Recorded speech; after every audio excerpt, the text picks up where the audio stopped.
The sky turned a color no one could name, somewhere between ash and bruised blood. The sea, once restless with waves, now lay utterly still. No wind. No gulls. Just silence thick enough to choke on.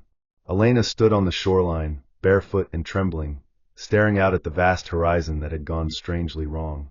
She'd grown up in the small coastal town of Merrow's Bay, and she knew the ocean like the lines in her grandmother's weathered palms. It was never silent, never flat, but now it looked like a mirror stretched too far. Behind her, the sirens began to wail, low and too late. The earth had shaken hours ago, far across the sea, but no one thought it would reach them. They said the quake wasn't strong enough. They said the distance was too great. They said Merrow's Bay was safe. They were wrong. She heard the town's emergency broadcast stutter and fail over the old radio in her father's tackle shop. The screen flickered out. Cell towers were already dead. Panic took hold like wildfire. People ran. Cars jammed the narrow cliff road. The church bell rang off key as families poured from their homes. But Elena stood frozen, because she saw it first. A black line on the horizon. Not a wave. Not yet. A wall. A mountain of water crawling higher and closer.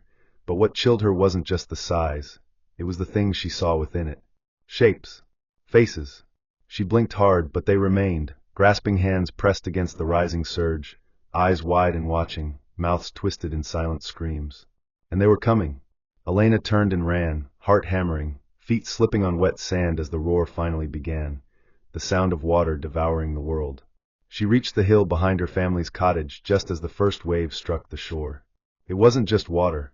The flood didn't move like it should have. It curled unnaturally, clung to walls and windows as if alive, crawling up and into homes, choking the streets with more than debris.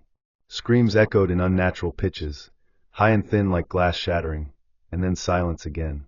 She climbed until her legs gave out. When she turned back, the town was gone. Not destroyed, gone. As if erased. Only one thing remained at the edge of the flood line, the lighthouse. The one that hadn't worked in over 50 years. Its rusted beacon now flickered to life, casting slow, sweeping glows across the dead bay. It pulsed like a heartbeat. And then it stopped. Night fell unnaturally fast. Elena huddled beneath a broken pine, her skin soaked and burning with cold, her breath fogging in the air though it was still summer. She tried to pray, but something in the back of her mind whispered, "It's too late. The tide is in." The moon rose, huge and wrong, red as blood. The water shimmered below, and she saw them, those faces again.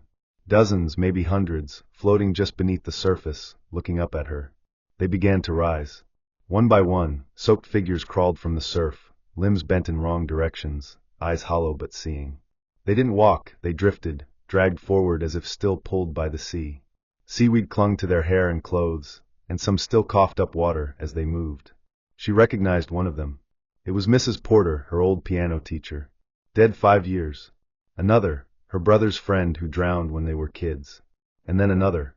A girl Elena had only seen once in a faded newspaper clipping, missing since 1972. All of them were from the bay.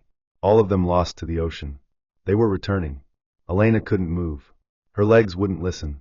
She could only watch as the drowned dead came up the hill. One stopped inches away, water dripping from its mouth. It reached out not to harm, but to give. It held a shell. Inside it, Elena heard a voice. Her mother's. Crying. Begging. Singing. Each note echoed with pressure and salt and pain. She fell to her knees, clutching her ears, but the sound poured into her head like seawater.